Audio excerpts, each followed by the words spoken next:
de los comportamientos autodestructivos, de los gestos y la ideación, tanto suicida o parasuicida, sino también hablamos de lo que implican las autolesiones deliberadas, las automutilaciones o bien comportamientos y actitudes autodestructivas que lamentablemente también son vedette en nuestros tiempos.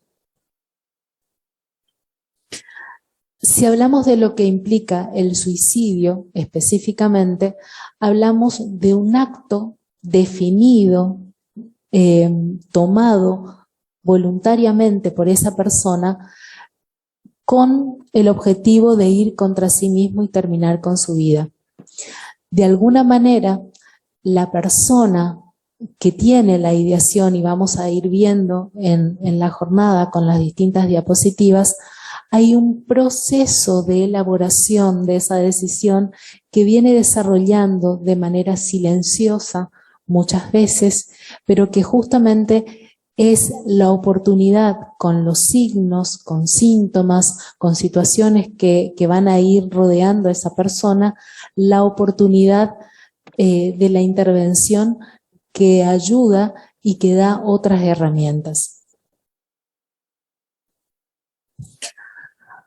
Cuando hablamos de un continuum autodestructivo, justamente lo que pretendemos plasmar de esta manera es que la persona va atravesando un proceso.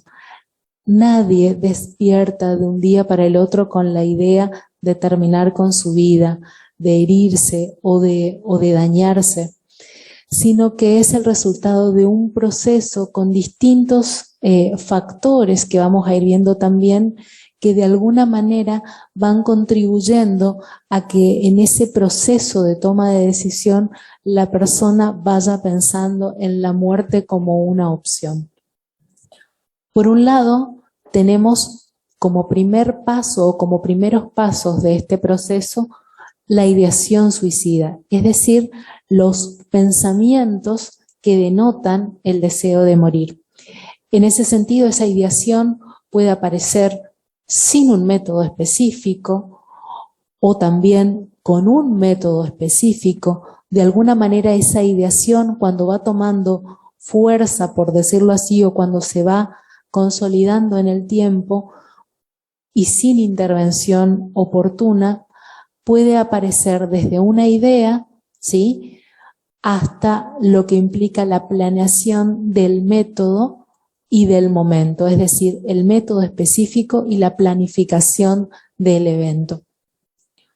Cuando hablamos de tentativa, hablamos de una situación en donde la muerte no se ha producido por haber empleado un medio insuficiente. Y en ese sentido, también las personas, no solamente por ejemplo, en portales, en diarios, es decir, en situaciones de comunicación, en medios de comunicación social, y muchas veces en las situaciones de atención mismo, aparecen como resultado, digamos, de los grupos que conviven con esa persona o de los familiares mismos, los comentarios de mirá con qué lo hizo, o con esto quería o pretendía matarse. Y muchas veces ese comentario o ese pensamiento de por sí no solamente que corresponde a lo que es un mito que también vamos a trabajar, sino que es una situación que subestima la situación de sufrimiento de la persona. En salud mental decimos que no tiene que ver, en este caso, cuando aparece la situación, no importa si la tentativa fue con un blister de antibiótico o con, no sé, con algo inocuo para la persona en ese momento, sino que en ese momento y de primera mano lo que debe ponernos en alerta como familiares, como medio social, es la tentativa, es decir, por qué o cómo esta persona llegó a pensar que con este medio o con esta forma iba a terminar con su vida. ¿Qué es lo que le llevó a pensar que esa era la única respuesta para esa situación que atravesaba? Cuando hablamos de suicidio frustrado o intento, en otras bibliografías directamente hace la alusión al intento, a diferencia de la tentativa, hablamos de un acto que de no haber mediado las situaciones fortuitas hubiera terminado en la muerte. Es decir, hablamos de situaciones mucho más graves que en realidad fueron como coartadas porque irrumpió un familiar, llegó alguien, quizás el instrumento o la forma falló en ese momento, pero fue una situación fortuita. En este sentido, muchas veces se consideran que esas situaciones, por ejemplo, digamos los intentos de envenenamiento o cuando se utilizan otro tipo de armas o instrumentos más letales. Y cuando hablamos de parasuicidio, hablamos de una serie de conductas en donde en lo aparente la persona no buscaba directamente terminar con su vida, pero sí aparece de forma voluntaria una serie de conductas o rituales en donde aparece el daño, es decir, aparece de forma voluntaria la búsqueda del dolor. El dolor, la desfiguración o el daño de alguna parte o de alguna función de su cuerpo sin la intención aparente de matarse, pero que a la larga también traen complicaciones y dolor emocional que son tomados como una forma de suicidio, ¿sí? Por eso su nombre, parasuicidio. Lamentablemente, en este grupo, en esta definición, podemos tomar en cuenta también ciertos fenómenos muy comunes, lamentablemente en los últimos tiempos, que tiene que ver con el cutting o cutting, es decir, las personas que se infligen daños a través de cortes provocados por ellos mismos en distintas partes del cuerpo.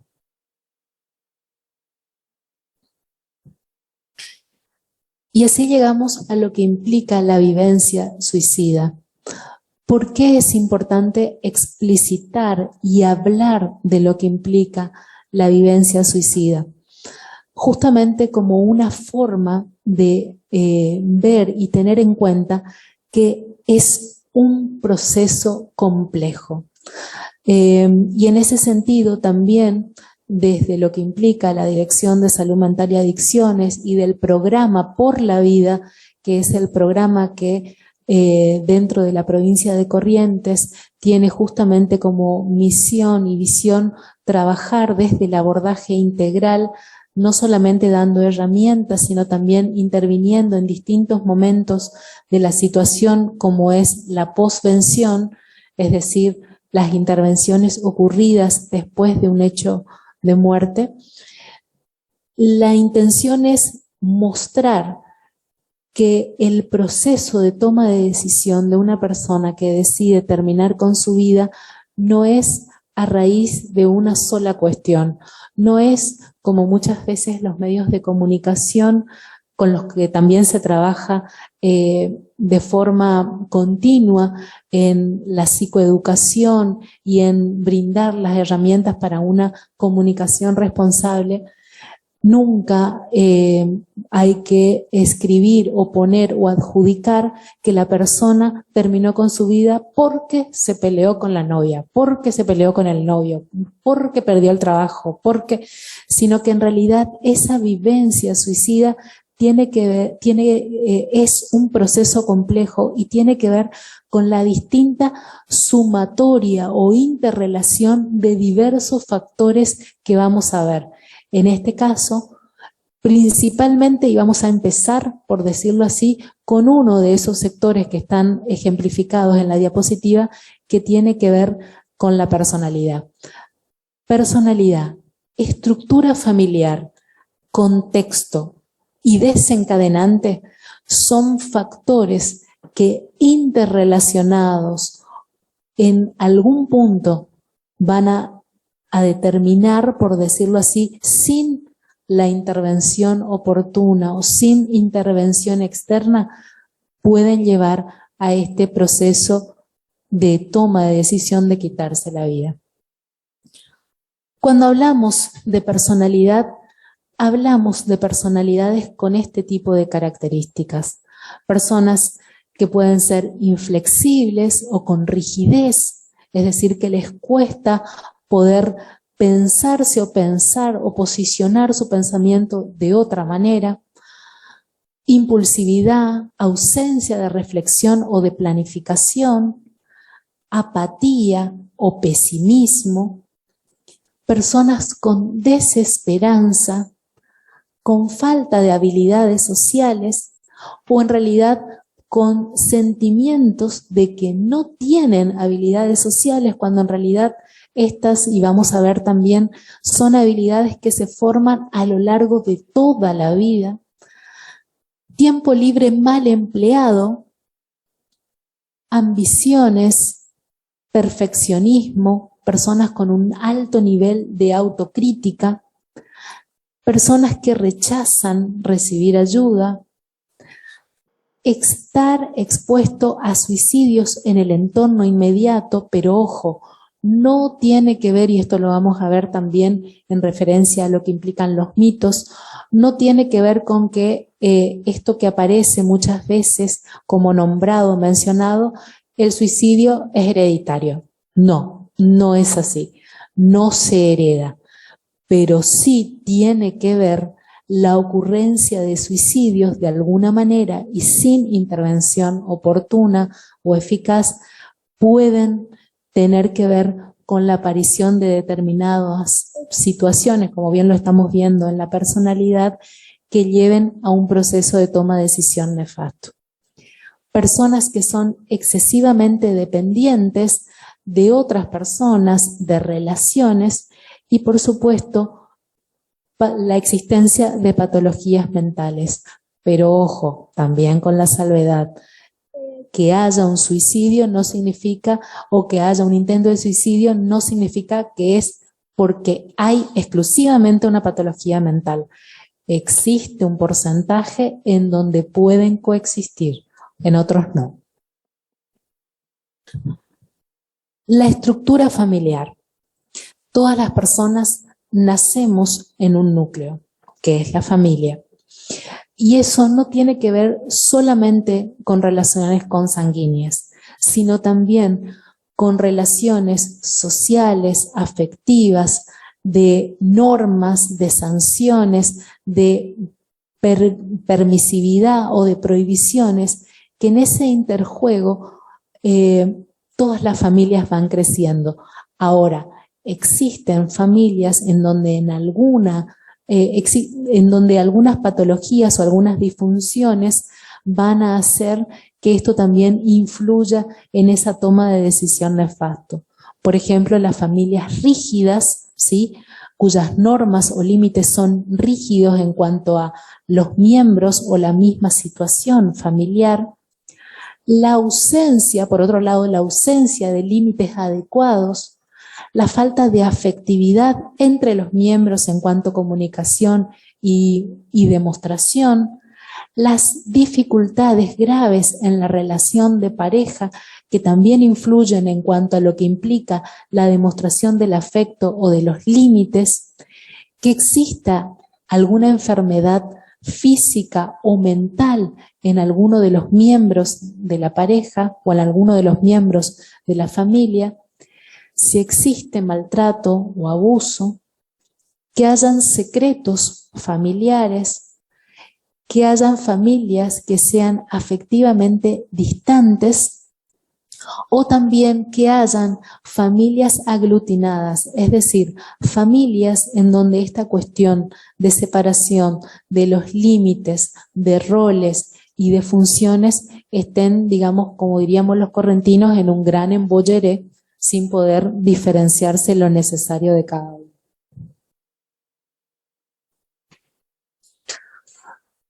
Cuando hablamos de un contexto o de cómo influye el contexto actual en ese proceso de vivencia autodestructiva, tenemos muchas veces en estos contextos una red social inexistente o pobre. Y ojo, cuando me refiero a red social inexistente o pobre, no tiene que ver necesariamente con la red social virtual, sino justamente con esa red social de cara a cara, de piel a piel, es decir, red social en cuanto a referentes afectivos a quienes acudir cuando esta persona tiene un problema, tiene un sufrimiento, un padecimiento, una dolencia. Los medios masivos de comunicación sensacionalista también son un gran factor que constantemente se trabaja tanto desde la dirección como desde el programa Por la Vida, en tanto que los medios de comunicación pueden ejercer lo que es el efecto Wertheimer. ¿Qué significa esto? El efecto Wertheimer es un nombre en alemán, tiene que ver con que a mayor difusión de situaciones sensacionalistas, digamos con representaciones que impactan en lo que es la idiosincrasia de determinado lugar, puede haber un efecto rebote, es decir, un efecto dominó, es decir, ante la aparición de un caso, en determinado lapso de tiempo, esa demostración impacta en las susceptibilidades de las personas y pueden aparecer otros casos similares.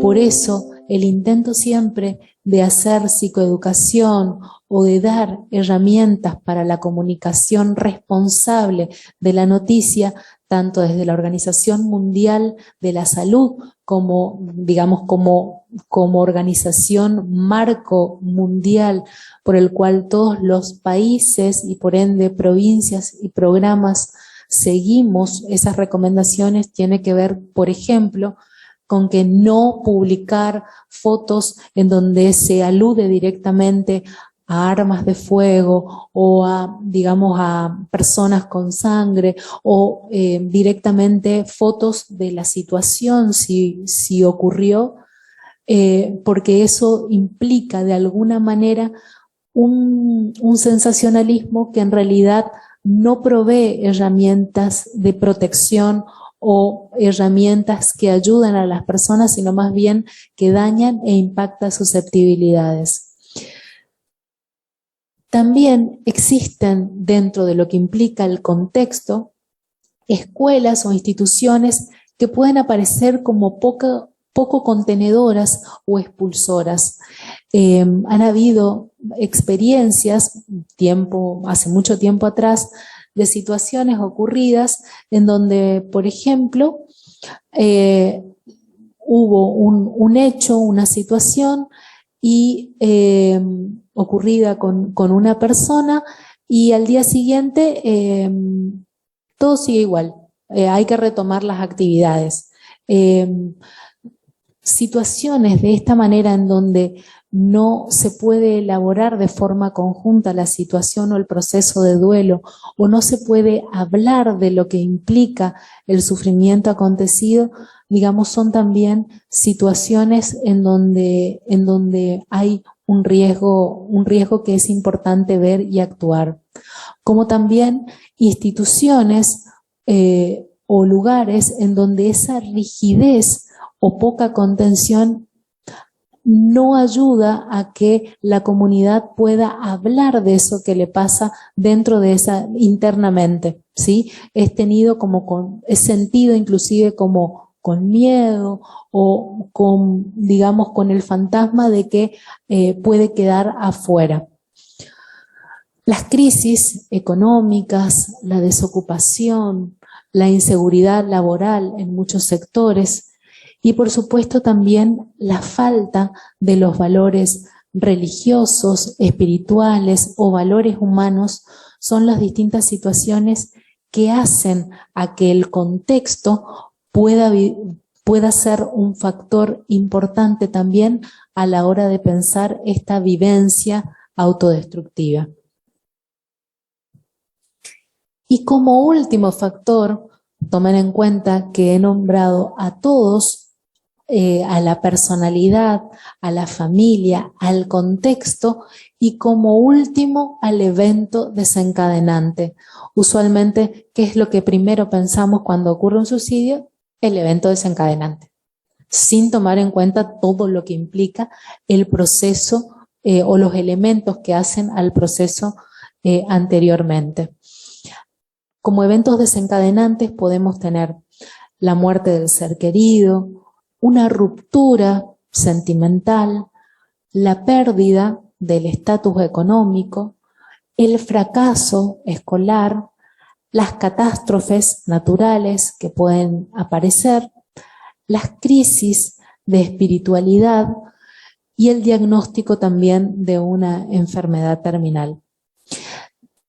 Quiero tomar especialmente en cuenta esta situación de las catástrofes naturales porque en nuestra provincia y también, digamos, en lo que implica toda nuestra zona del NEA, son, si bien desde hace cierto tiempo vienen siendo más características las sequías y las pérdidas en cuanto a las sequías, en algún momento también, y por lo oscilante de nuestros climas, tenemos catástrofes naturales como son las inundaciones, y ambos ejercen un gran impacto en todo sentido en la población en general.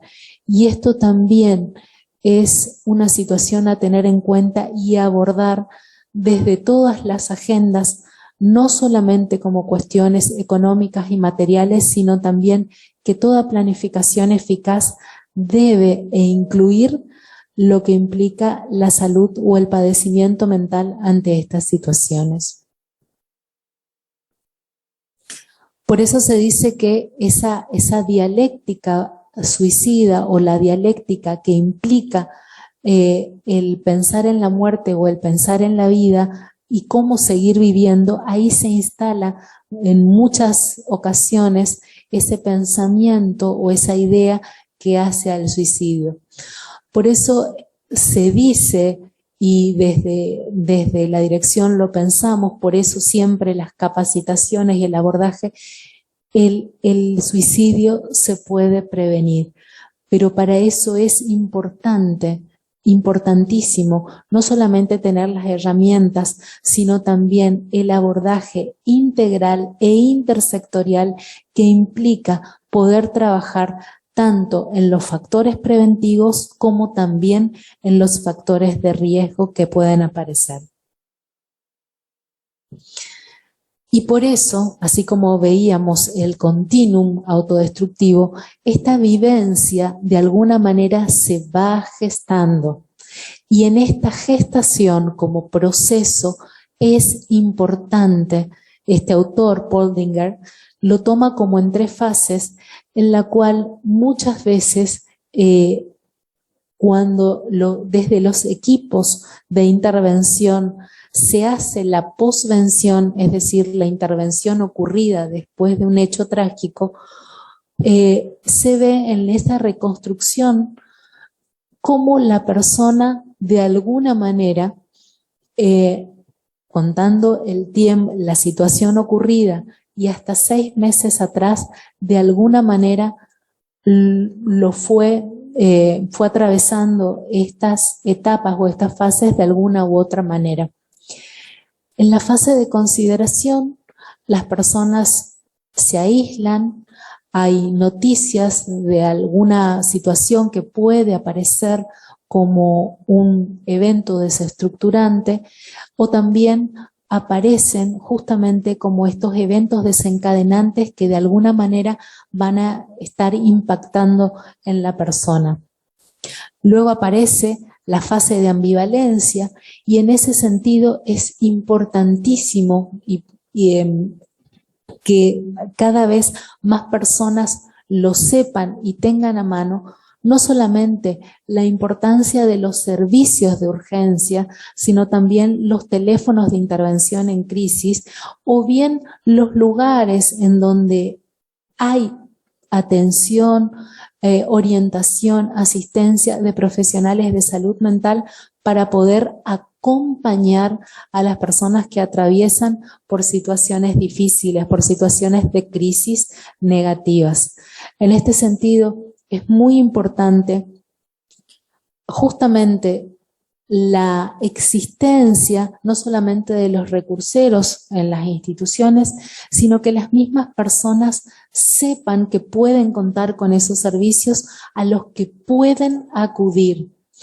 Parece mentira que aún hoy, 27 de diciembre del 2021, hay todavía personas que consideran que ir al psicólogo o ir a la psicóloga es porque uno está loco, o porque uno ya está chapa, como dicen los chicos, cuando en realidad asistir y pedir ayuda es justamente adelantarse a caer en estas situaciones de desesperación.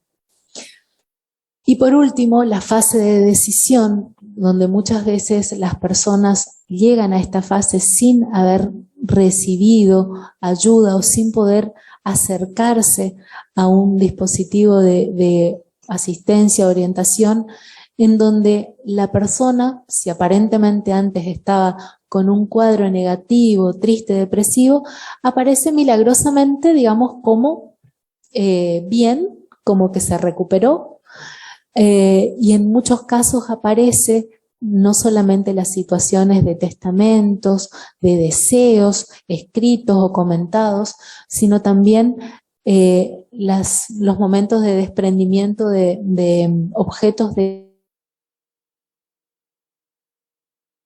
como afectivas, que también hablan de una fase en donde ya la persona tomó la decisión de terminar con su vida.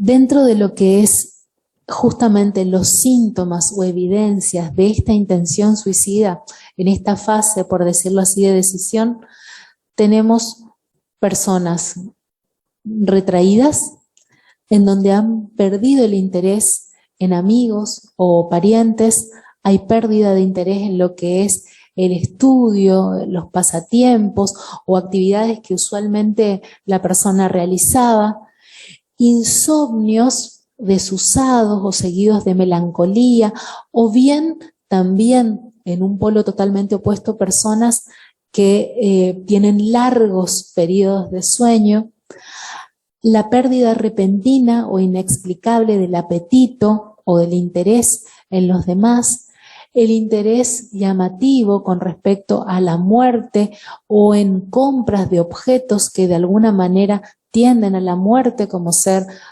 sogas, drogas, armas de fuego, etc. Escribir cartas o notas de despedida, o en este sentido llamados telefónicos, o en realidad usualmente y en este tiempo los posteos en las redes sociales como de despedida o de situación de que algo va a cambiar prontamente y van a tener noticias. Son todas situaciones que usualmente desde el programa decimos no son llamados de atención, sino más bien pedidos de ayuda. Hay una diferencia muy grande entre lo que usualmente las personas connotamos como llamado de atención, popularmente dicho, está llamando la atención, fíjate, y lo que implica el pedido de ayuda. Siempre hacemos hincapié en ese sentido. No es llamado de atención, es pedido de ayuda.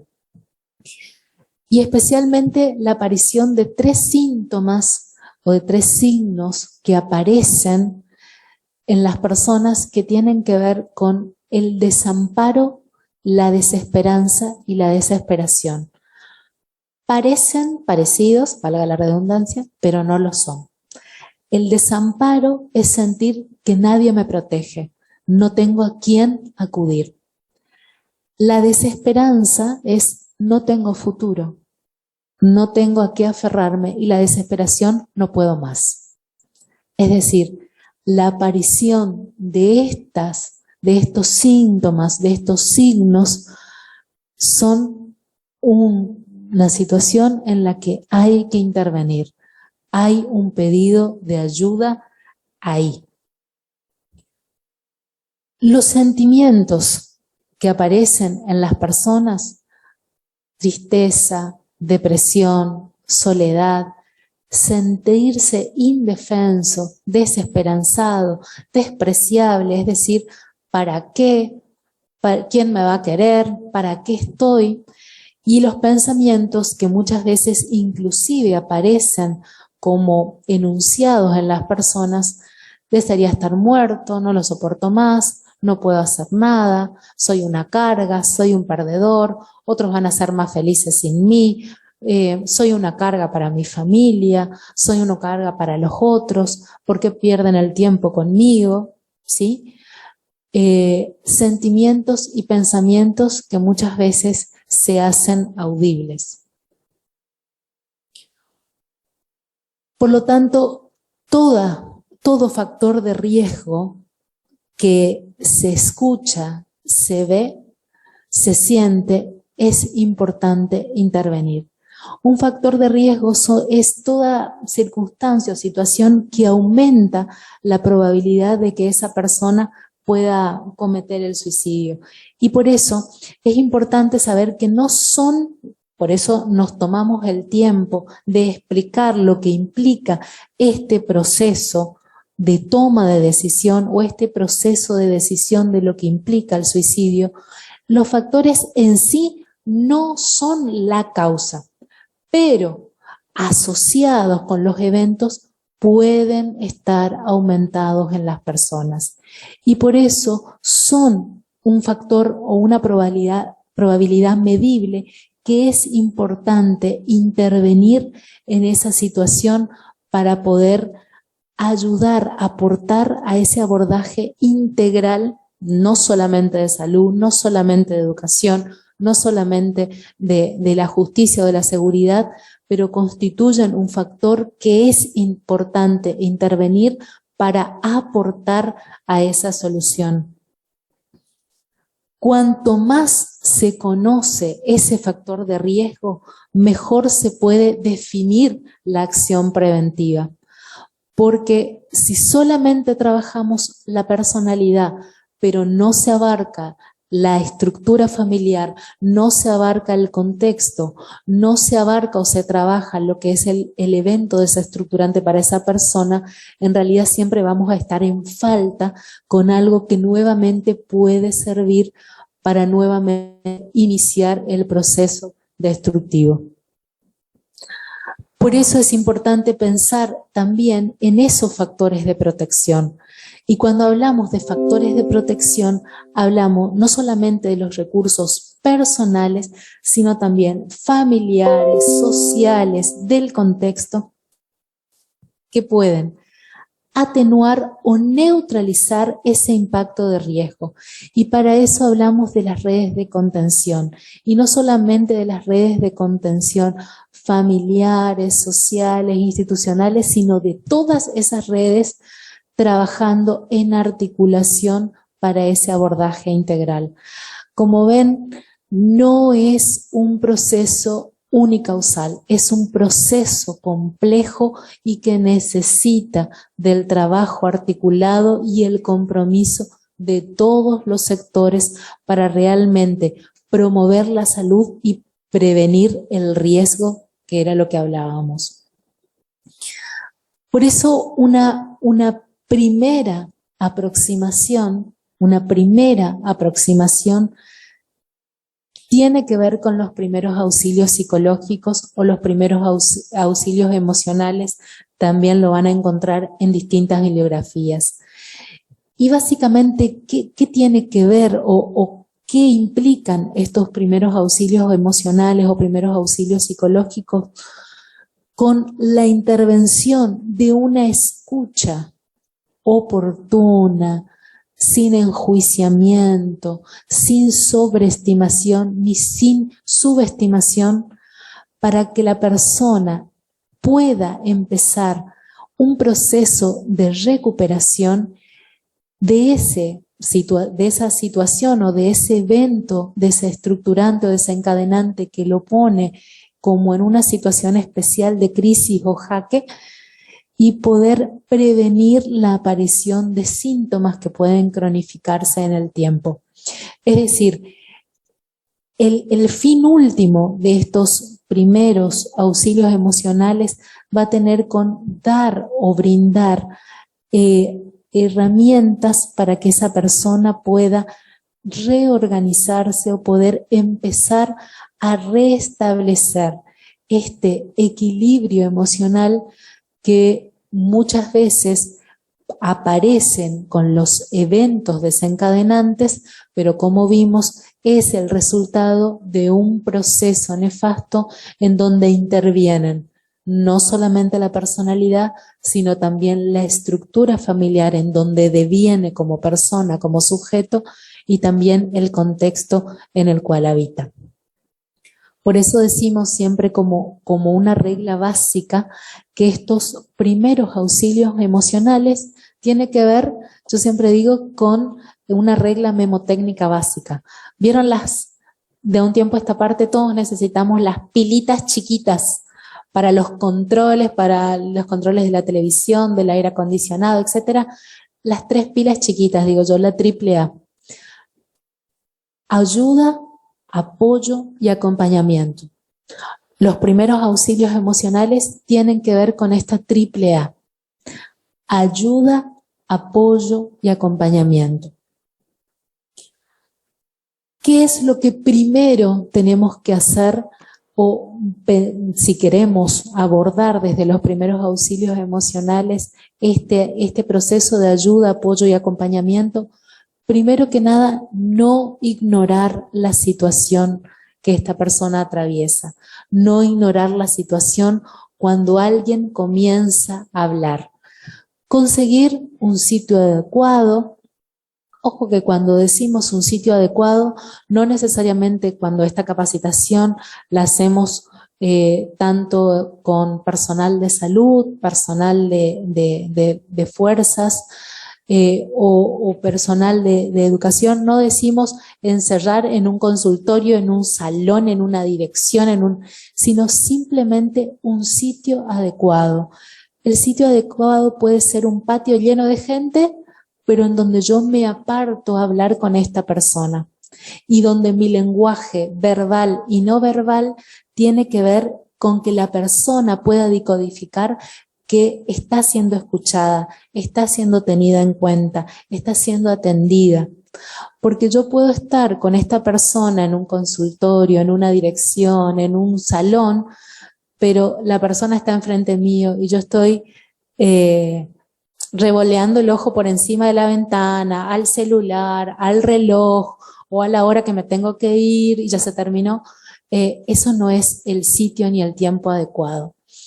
Muchas veces este tiempo adecuado tampoco tiene que ver con una hora cronológica, sino que tiene que ver con una hora lógica en donde la persona no solamente pueda desarrollar lo que le pasa, sentirse escuchada, orientada, y eso puede ser en 10, en 15 o en 1 hora 15.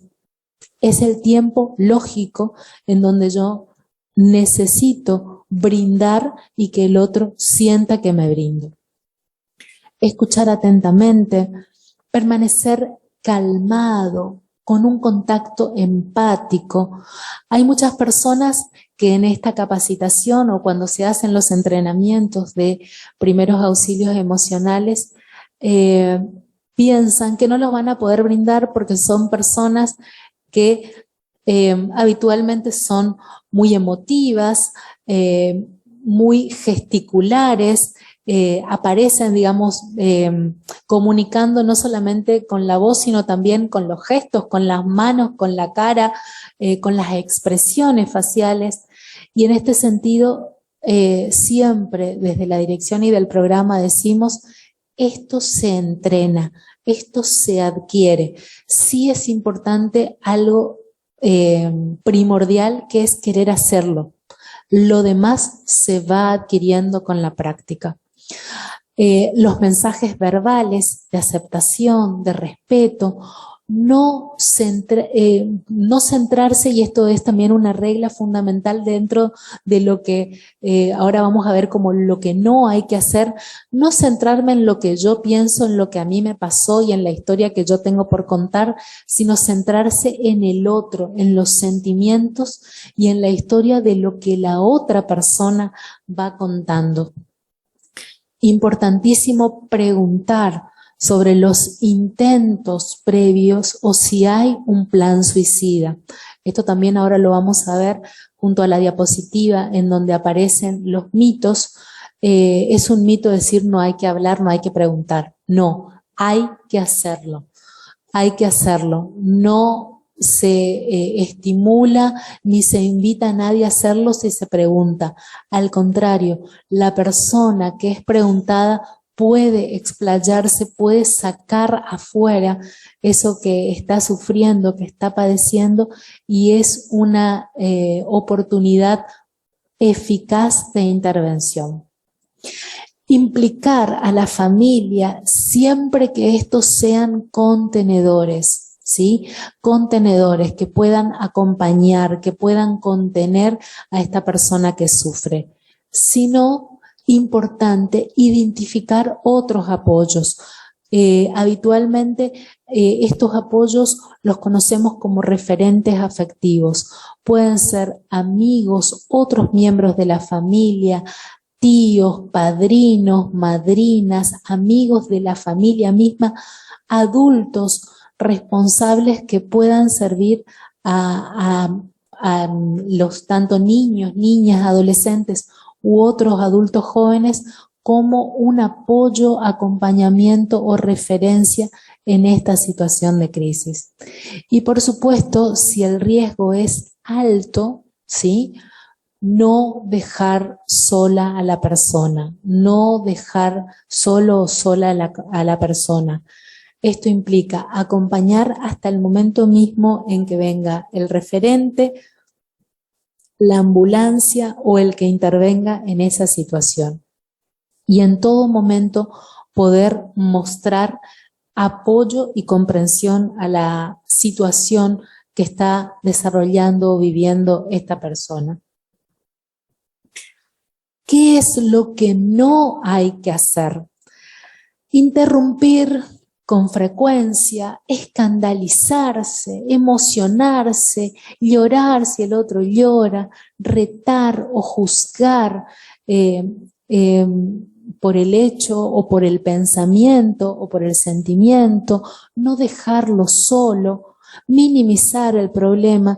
Y en esto lamentablemente siempre hago hincapié en que muchas veces los cambios mismos parten primariamente de nosotros, de cada uno de nosotros como personas. ¿Cuántas veces hemos tenido la oportunidad de tener hijos, sobrinos, ahijados, más pequeños, en donde aparece el llanto porque se cayó el chupetín y uno automáticamente como adulto dice, bueno, no llores, toma otro? ¿Hay posibilidad de sustituir eso? Perfecto. Pero si el niño quiere llorar o llora porque se le cayó el chupetín o llora porque se le rompió un juguete, hay que dar también ese tiempo a que pueda hacer el duelo por esa pérdida. ¿Cuántas veces el adolescente, el puber, ha vuelto a casa a contar que se peleó con la amiga, se peleó con el amigo, se peleó con el chico, la chica que le gusta, y automáticamente el adulto muchas veces de casa dice, bueno, ya va a pasar, cuántas muchachitas hay por ahí, cuántos muchachitos? No tiene que ver justamente con la lógica de la restitución, sino con la lógica de la elaboración. En ese momento, no importa si a los 2 días el mismo adolescente o puber aparece con otra propuesta amorosa, pero en ese momento es importante que el adulto pueda prestar oído, acompañamiento al duelo o a la situación de comunicación que se está desarrollando en ese momento y de esa manera.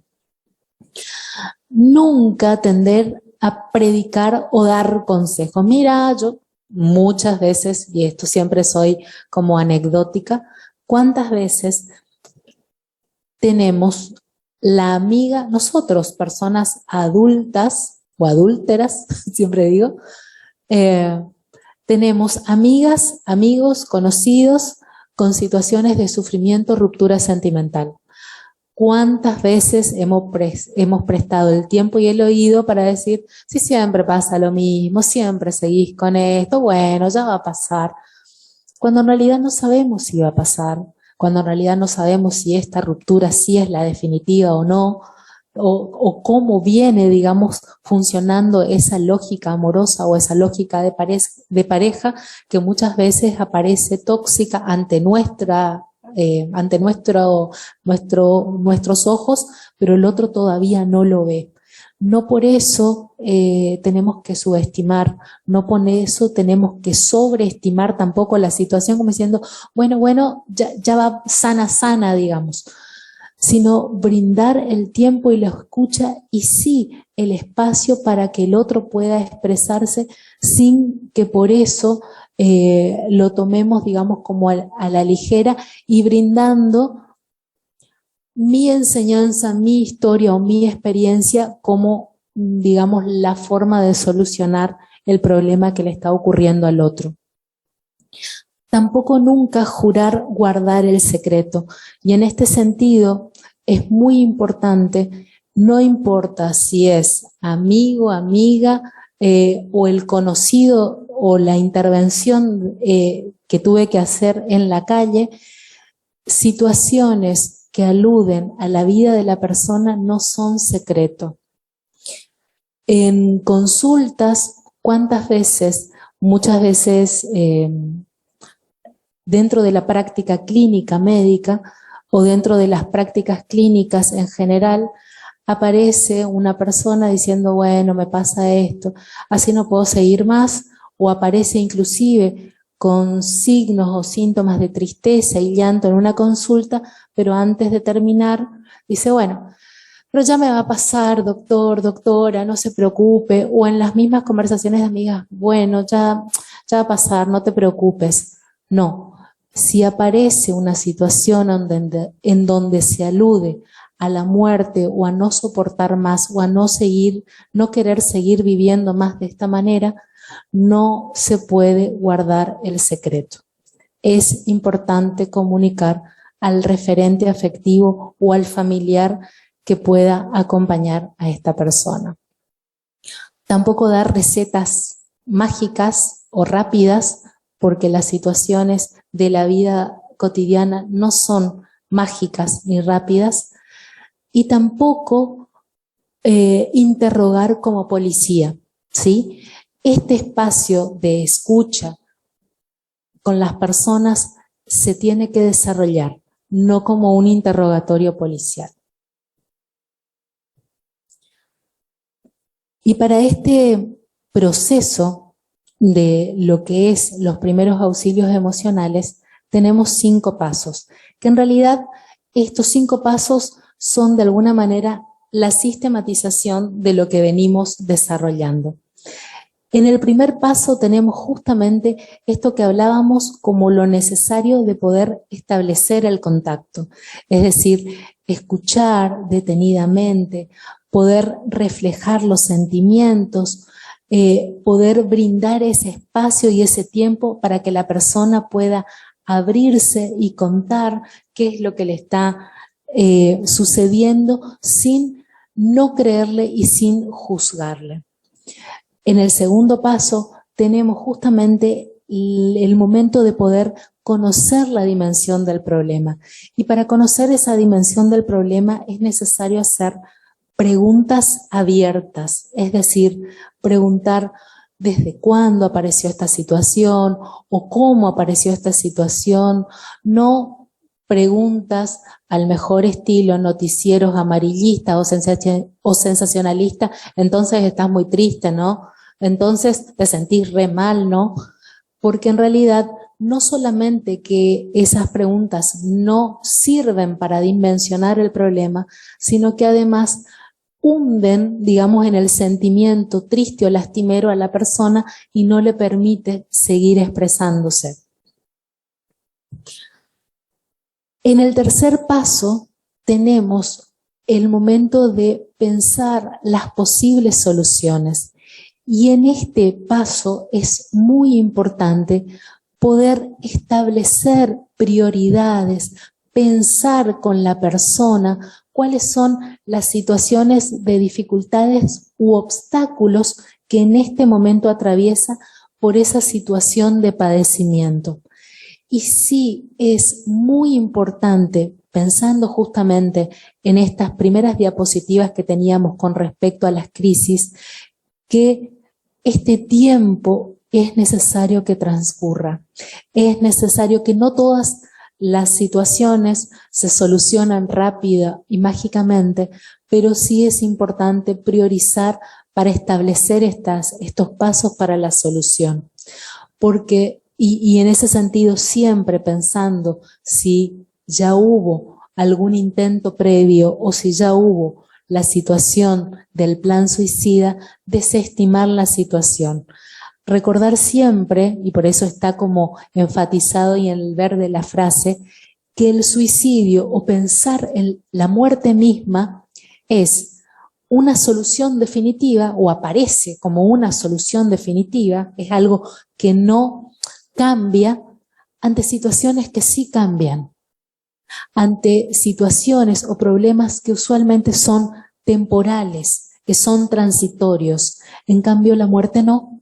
La muerte es la única, digamos, la única situación en donde no hay vuelta atrás. Y particularmente, siempre, ante situaciones que me ha tocado intervenir, suelo acudir a la frase de que nadie en realidad volvió para decir que algo se solucionó. La fantasía es dejar de existir para que esto desaparezca, pero en realidad nadie vuelve para decir si realmente pasó. Y el sufrimiento y la congoja del contexto no tiene tiempo. No tiene tiempo ni lugar ni manifestación que no atraviese. Por lo tanto, es importante siempre desestimar la idea de la muerte en tanto que aparezca como intento previo o como plan suicida. En el cuarto paso tenemos la acción concreta. Y cuando hablamos de acción concreta, mencionamos tomar la medida a tiempo, ya sea de sacar el turno, facilitar el teléfono de ayuda o el lugar en donde pueda acudir, hasta esperar a que llegue la persona o el referente que lo va a acompañar, o esperar que llegue la ambulancia que lo va a trasladar si ocurrió, por ejemplo, en una situación de calle, en un robo, en un accidente, etc. Nunca se debe dejar solo a una persona que ha intentado quitarse la vida. Y como último paso, o quinto paso, es el seguimiento. Y el seguimiento tiene que ver con poder establecer una oportunidad de contactar nuevamente a esa persona para saber qué ha hecho, ¿sí? Si ha tomado alguna de las sugerencias, si ha podido asistir a un lugar de orientación y ayuda, si ha llamado a una línea telefónica, es decir, si ha hecho algo de lo que apareció como una posible solución o como una acción concreta, tanto sea personal o con otros. En ese sentido es muy importante poder involucrar siempre al referente afectivo, al familiar o a otra persona para poder estimular a la contención de esta persona y que esta persona pueda hacerlo. Siempre se sugiere que el seguimiento o este nuevo contacto pueda hacerse en un lapso no mayor a 10 días, ¿sí? No mayor a 10 días. Y esto no solamente ayuda a la persona que atravesó la crisis, sino también a la persona que brindó la asistencia emocional o el apoyo emocional. porque de alguna manera es también un refuerzo para esta misma práctica. Recuerden que hablamos de que este proceso o este entrenamiento de los primeros auxilios emocionales tiene que ver justamente con eso, con el entrenamiento y la práctica. En este cuadrito, por así decirlo, tienen como justamente esta confluencia de lo que fuimos hablando, no solamente en lo que hay que hacer, en lo que no hay que hacer, sino también en estos componentes que hemos venido hablando, de los 5 pasos, ¿sí? Recuerden, estos 5 pasos salvan vidas. En algún momento, si mal no recuerdo, fue hace 2 años, el lema justamente del Día Mundial de la Prevención del Suicidio por la OMS fue esto: 5 minutos salvan vidas. Pero en realidad aludía a poder pensar estos 5 minutos como estos 5 pasos. De esta manera se hicieron capacitaciones mundiales o webinars mundiales en referencia a los primeros auxilios emocionales. Herramientas que nos fueron muy útiles a todos los sectores de salud y operadores telefónicos durante el tiempo del ASPO, de instalación de la pandemia del año pasado, y que van a seguir siendo útiles y súper necesarios en tanto que esta pandemia todavía no termina. Una frase que decía Martin Luther King: si ayudo a una sola persona a tener esperanza, no habré vivido en vano. La propuesta no solamente para la capacitación de hoy, sino para todas las capacitaciones que hemos realizado y que se encuentran en el canal de Capacitaciones Corrientes, tienen que ver con que hacer justamente masivo esta comunicación, estas herramientas, estos entrenamientos, para que cada vez más personas puedan intervenir. En el mundo, los primeros auxilios emocionales no lo realizan solamente personas o personal de salud, lo realizan docentes, personal de las fuerzas, paramédicos, operadores telefónicos de líneas de emergencia, líderes espirituales o religiosos, referentes de comedores, de lugares en donde la voluntad es estar al servicio, porque hay otra cosa que es importante nunca olvidar, que estar en salud, en educación, en justicia, en seguridad, es estar al servicio del otro. Por lo tanto, esta herramienta es fundamental en nuestra cajita de herramientas de poder ayudar. Y como último paso, y para no aburrir mucho y no cansar mucho con todo este gran contenido, el doctor profesor Sergio Pérez Barrero es una persona que ha trabajado durante muchísimo tiempo en colaboración con nuestra provincia y con la mentora del programa Por la Vida, una profesional excelente y una persona excepcional, que es la licenciada Miriam Begué, que ha estado muchísimo tiempo al frente del programa, y tiene que ver con los mitos y verdades que usualmente aparecen tanto en las ideas de las personas como también en comunidades, y que son importantísimas de desterrar para poder empezar a abordar integralmente este problema, como decíamos al inicio. El que se quiere matar no lo dice, mentira.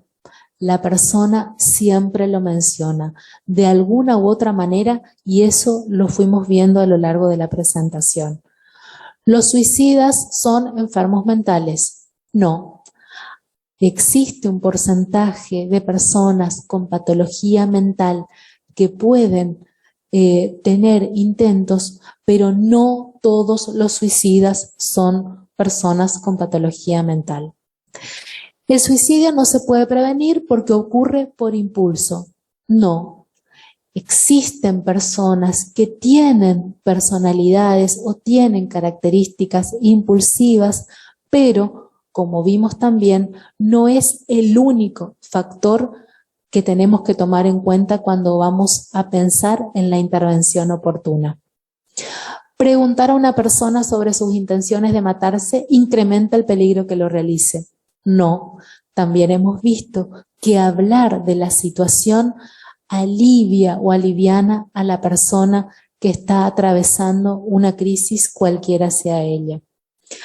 ¿La prevención del suicidio es tarea de los psiquiatras? No. Hemos visto que ante situaciones o eventos desencadenantes, el abordaje es mucho más que solamente del sector salud. Es mucho más que solamente del sector educación. Es mucho más que solamente del sector de la seguridad y la justicia, sino más bien que todos la necesidad de este abordaje integral tiene que ver con una necesidad intersectorial de tener herramientas para abordar este problema tan complejo. Los medios de comunicación no pueden contribuir a la prevención del suicidio. No, también hemos visto que en realidad los medios de comunicación tienen un papel primordial a la hora de comunicar responsablemente lo que ha sucedido, a la hora de difundir los lugares en donde pueden las personas recibir ayuda, los teléfonos a donde se puede acudir y llamar ante situaciones de crisis. ¿El suicida desea morir? No, justamente la persona que atraviesa una situación de sufrimiento quiere dejar de sufrir, quiere dejar de tener ese problema. Ahora, en cuanto haya un abordaje integral que pueda ayudar, orientar, asistir e intervenir, la persona puede seguir viviendo, la persona va a querer seguir viviendo. Los que intentan suicidarse no desean morir, solo hacen el alarde. No, hemos visto que las personas atraviesan distintos procesos, atraviesan procesos en donde a veces aparecen como tentativas y a veces aparecen como intentos. El medio puede ser ineficaz, pero la ideación está y es importante intervenir. Una persona que se va a suicidar no emite señales de lo que va a hacer. No, hemos visto que hay un proceso que aparece con distintas manifestaciones, tanto emotivas, de pensamiento, audibles y como también conductas que pueden estar hablando de un padecimiento subjetivo. Todo el que se suicida está deprimido. Hay veces que la depresión aparece en los cuadros, pero no es solamente como una patología mental. La persona puede estar apareciendo muchas veces o manifestándose, como habíamos visto, con primero cuadros de tristeza, pero después como de aparente alegría o solución, y eso no implica que el riesgo ya ha disminuido. Si de verdad se hubiera querido matar, se hubiera tirado delante de un tren. No. Recuerden, dentro del proceso el método puede ser ineficaz, pero la ideación persiste si no hay una intervención oportuna. El que intenta el suicidio es un cobarde. No, no se trata de cobardía ni se trata de valentía. Se trata de que una persona que atraviesa este proceso tiene en su haber situaciones personales, familiares y de contexto que es necesario poder abordar para poder brindar otras herramientas. Cuando hay una depresión grave, mejora, ya no hay riesgo de suicidio. No, justamente vimos que es importante la intervención siempre de manera integral, porque de lo contrario, esta situación de mejora aparente puede terminar en un evento nefasto. ¿El suicidio se hereda? No, no se hereda. No tiene que ver con la herencia consanguínea, no tiene que ver con que sí o sí alguien va a hacerlo, sino que tiene que ver con estas situaciones que muchas veces se transmiten o no en una familia, como un secreto, como esto no se habla, como situaciones que no hay otra escapatoria, pero son situaciones o familias o historias o tradiciones familiares que no han recibido intervención oportuna, ayuda u orientación. Todo el que intenta el suicidio estará siempre en riesgo de cometerlo. No, no siempre. ¿Existen situaciones de riesgo? Sí, en tanto no hay intervención oportuna, en tanto no hay abordaje integral. Y por eso sigo haciendo hincapié, y en esto, digamos, es algo que compartimos todos los sectores que trabajamos en la problemática, tanto desde educación, desde seguridad, desde salud, que el abordaje es integral, es intersectorial. De otra manera, no lo podemos hacer.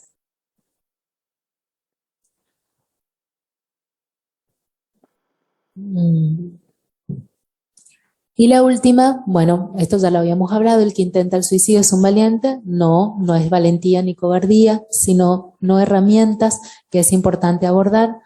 Solo los viejos se suicidan o solo los niños se suicidan. No es así.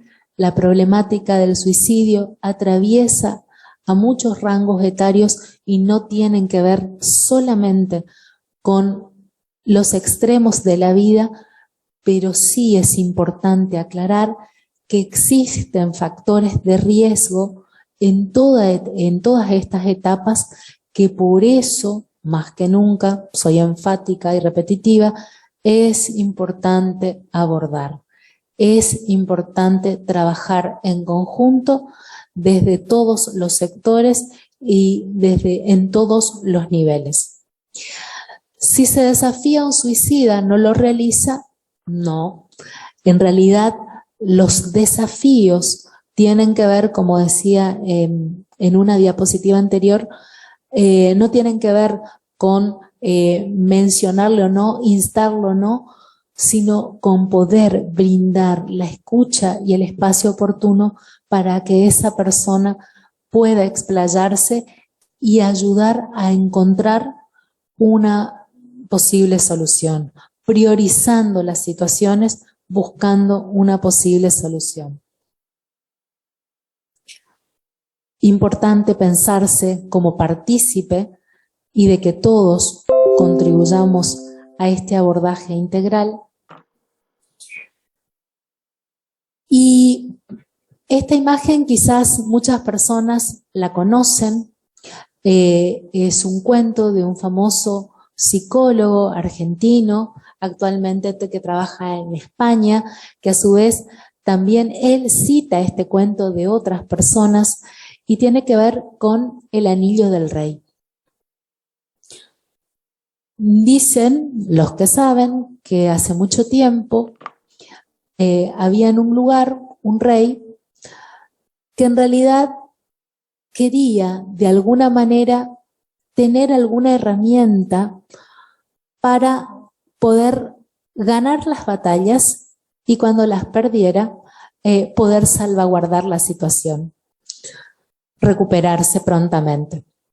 Consultó a todos los sabios de su pueblo, de su comarca, y todos les proveían de alguna situación o muy cara o que no creía o en realidad que no, de alguna manera no les cerraban, hasta que alguien de su séquito le comentó que había un viejito muy sabio en el pueblo que podía dar respuestas. Entonces este rey fue y le consultó. El sabio en secreto le dio esa herramienta que a él no solamente le sirvió, sino que además él guardó secretamente esa enseñanza y solamente la reveló en su lecho de muerte. En su lecho de muerte, a su hijo, el que le iba a legar el trono, le dijo: te dejo la herramienta más valiosa que me fuera confiado para ganar tanto en la batalla ganada como en la perdida. Y es este anillo. Y este anillo, que es el que está ahí representado simbólicamente, decía: esto también pasará. Es importantísimo saber y hacer conocer a todas las personas que tanto el día como la noche hay momentos que son de alegría, hay momentos que son de tristeza, hay momentos en donde las situaciones y los aconteceres son más fáciles, hay otros en donde no tanto, pero todas esas situaciones pasan. Es importante aprender a desarrollar herramientas para abordar y aceptar. Son parte de la misma naturaleza de las cosas, son la naturaleza de las cosas mismas. Así que espero que esta primera parte les pueda servir, les pueda incrementar la cajita de herramientas que todas las personas cotidianamente tenemos. Y muchísimas gracias por decir que sí a esta propuesta formativa. Y ahora le cedo la palabra a mi colega, la licenciada Laura Basterra. Muchas gracias, Graciela. Los saludo nuevamente. Como recién decía Graciela, soy la licenciada Laura Basterra del área de gestión técnica de la DICEPA, la Dirección de Servicios Educativos de Prevención y Apoyo. Y en esta oportunidad los invito a trabajar o a pensar acerca de propuestas generales de abordaje desde los equipos de orientación escolar en el ámbito educativo, ante situaciones que involucran a estudiantes con conductas autolesivas y muerte. ¿Por qué hablamos de propuestas generales de abordaje? Porque esta jornada, este encuentro, es un primer acercamiento a la temática tan sensible y tan importante, pero vamos a hablar de algunas cuestiones que tenemos que tener en cuenta, como les decía, líneas generales en el ámbito escolar. Desde los equipos de orientación escolar se sugiere que ante situaciones de autolesiones se brinden espacios de abordaje institucional. ¿Qué implica un abordaje institucional? Que todos los actores que componen la institución la puedan trabajar, la puedan pensar, la puedan elaborar. En este sentido, hablamos de trabajar con estudiantes, poniendo en juego el cuerpo, las emociones, los sentimientos, la palabra, la creatividad. ¿Para qué? Para sostener, acompañar, escuchar, hacer lugar, como también permitir el despliegue de proyectos vitales. Todas estas cuestiones se van a dar conforme al grupo con el que trabajemos. Vamos a hacer una lectura de ese grupo, sus características, sus necesidades en ese momento. Es importante también sostener los silencios que pueden aparecer. También dialogar sobre entretenimientos y actitudes que atenten contra la propia persona. Esto también es importante tener en cuenta, poder tener esa apertura y también invitarlos a dialogar sobre estas cuestiones siempre y cuando sea posible. con docentes. El lugar del docente es sumamente importante. Por tal motivo, antes de pensar cuál es el lugar o qué es lo que se debe realizar, tenemos que considerar la revalorización del lugar como referentes frente a los estudiantes. Muchas veces pasa que el docente se pregunta por qué acudió a mí, por qué me consulta cosas a mí, por qué me cuenta sus cosas y no a otro colega, a otro profesor o al psicólogo, si es que hay equipos de orientación escolar en la institución, o a alguien de DICEPA. Es importante tener en cuenta que el lugar del docente para uno o varios estudiantes es clave en cuanto a la referencia, ¿no? Referencia para ellos. Una vez que revalorizamos esto, que tenemos en cuenta, que lo escuchamos, vamos a poder promover la circulación de la palabra. Esto se puede dar en el aula, promover la circulación de la palabra, pero no solamente eso. Nuestro lugar ahí, el lugar, digo nuestro, colocándome en el lugar docente, ¿no? El lugar de cuál es el lugar del docente frente a esta situación, una posición de escucha activa ante todas las cuestiones que puedan surgir, para luego generar espacios de intercambio. Una vez que esto es posible, se puede realizar un análisis de reconocimiento y seguimiento de situaciones de riesgo. Con tutores, reflexionando con las familias y o con el entorno sobre juegos y actitudes que atenten contra la salud física y mental de niños y adolescentes. A veces pasa que invitamos a tutores a reuniones y aparecen pocos tutores, no todos muestran interés, muchas veces aparecen estas quejas. Entonces, nosotros tenemos que considerar que lo importante no es la cantidad de tutores que asistan, sino de qué manera se trabaja o se abordan estas cuestiones con los que asisten. Porque muchas veces pueden ser ellos quienes socialicen la información que se trabaje, o incluso que la institución brinda estos espacios para el abordaje. Es decir, que sean agentes multiplicadores, como muchas veces escuchamos, ¿no?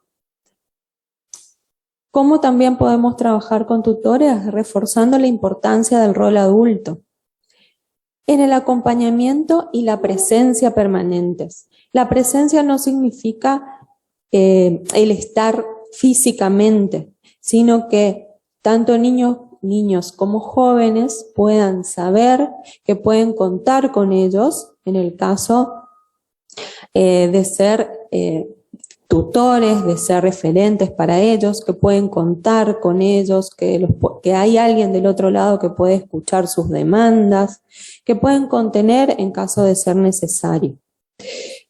Proponiendo el análisis conjunto entre familias y escuelas sobre el uso de las redes sociales.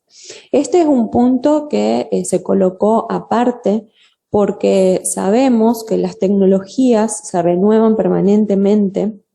Hay muchas cosas que desde el lugar del adulto desconocemos y que entre niños y adolescentes dominan. Entonces es importante tener en cuenta esta reflexión, este análisis, para poder acompañarlos tanto en el ámbito familiar como también en la escuela.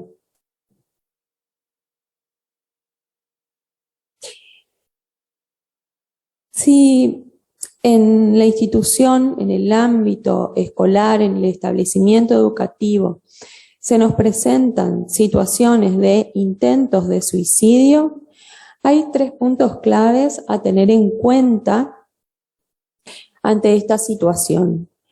¿Qué es lo que debemos hacer ante esta irrupción, ante esta cuestión que se da en la institución? Primero, tener en cuenta que hay que dar inmediata intervención al servicio de salud más cercano al establecimiento educativo. Informar a la autoridad de aplicación de la ley 26.061 de protección integral de niñas, niños y adolescentes, que nuestra jurisdicción es el COPNAF, el Consejo Provincial de Niñez, Adolescencia y Familia, y comunicar a la familia o adulto responsable. Desde los equipos de orientación escolar, para poder hablar de suicidio, siempre hablamos de cómo hacer o cómo abordar situaciones de muerte. ¿Por qué hablamos de muerte en general? Porque entre los estudiantes se pueden dar situaciones de suicidio, asesinatos por enfermedad, accidentes y otras situaciones. Cada situación es particular, tiene sus características y es importante o se requiere de un análisis muy particular. Pero para todas estas cuestiones es importante tener en cuenta desde el lugar del docente que el pensar juntos permite contribuir a abordajes posibles. En estos casos, desde el lugar docente, es primordial brindar espacios donde prevalezca la escucha, a fin de dar la posibilidad de poner en palabras emociones y sentimientos que puedan ser movilizadas por estas situaciones o por esta situación, teniendo en cuenta que las actividades planificadas previamente no siempre resultan convenientes. ¿Por qué esta aclaración? Porque muchas veces se presentan algunas actividades que ya están preestablecidas o que se pensaron con anterioridad y funcionaron muy bien, pero hay que tener en cuenta que si consideramos que todas las situaciones son diferentes y que ameritan un análisis particular, no podemos tomar una actividad ya planificada porque sería forzar una situación. La idea es poder tomar elementos de eso que se trabaja en ese acercamiento con ese grupo para poder, con posterioridad, sí, planificar acciones. En el caso de ser posible, una segunda instancia. Esas acciones pueden estar relacionadas a diversas temáticas de acuerdo, como les decía, a la necesidad del grupo. Como, por ejemplo, proyectos de vida, los objetivos que puedan tener, que lo puedan pensar, los objetivos que tengan a corto, a largo plazo, a algunas cuestiones relacionadas a la vocación, teniendo en cuenta o considerando que la vocación es algo que se construye, se deconstruye y reconstruye permanentemente, es algo que se puede pensar en cualquier momento. Habilidades para la vida, teniendo en cuenta el pensar o dando la posibilidad de que puedan pensar algunas cuestiones relacionadas a sus gustos, intereses, valores, de qué manera se relacionan con los demás, la capacidad de resolución de conflictos, de qué manera los solucionan, que puedan pensar a partir de sus vivencias. Y la comunicación entre ellos y ellos con adultos de referencia. Todas las cuestiones vinculares, o todas las actividades referidas a la promoción de la vida y al manejo de la angustia. Todas estas cuestiones, como les decía al principio, son generales e implican directamente al pensar del docente en la institución educativa. Pero también tenemos que tener en cuenta, como bien decía en algún momento Graciela, el trabajo interinstitucional con otras instituciones, a partir de la construcción de redes. ¿Para qué? Para realizar acciones conjuntas y colaborativas. ¿Con quiénes? Con el Ministerio de Salud, con organizaciones no gubernamentales, con municipios y otros recursos comunitarios que existan. Promoviendo intervenciones organizadas y en proceso.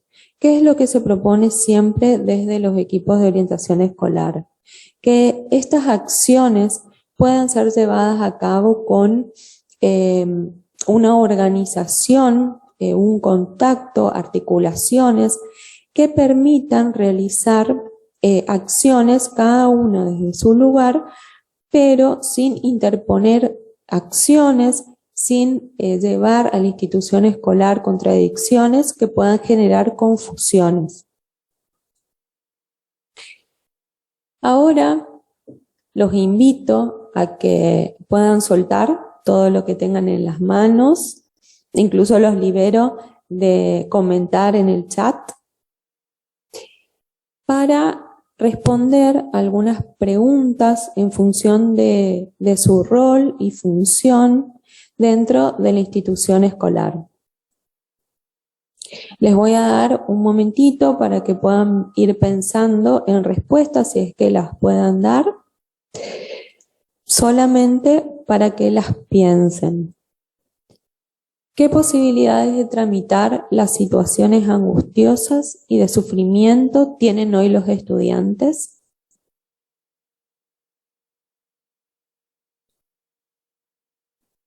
¿Qué lugar ocupa la escuela? ¿Qué se espera de ella? ¿Y qué respuestas da a estas expectativas?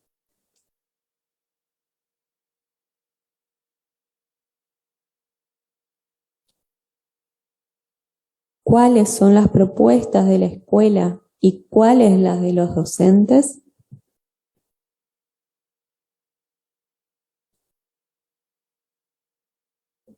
¿Cómo se juega la participación de los estudiantes en la escuela, dentro y fuera del aula?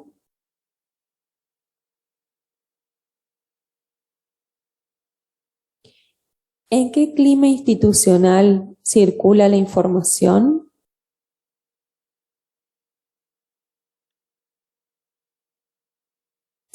Se proponen espacios para que los estudiantes expresen cómo sienten y vivencian sus trayectorias escolares.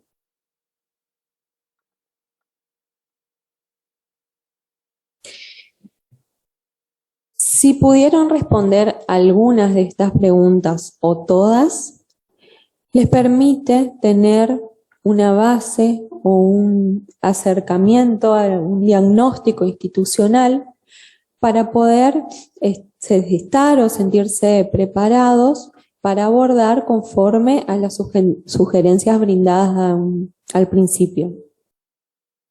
Teniendo en cuenta que los adultos que habitamos la escuela jugamos un rol estratégico como mediadores de la cultura. Los estudiantes no pueden procurarse solos los significados, somos ese recurso que da sentido, permitiendo construir la ilusión de un proyecto que posibilite mitigar el sinsentido. Muchas gracias por su atención y éxitos en esta tarea que, lejos de ser fácil, implica grandes desafíos.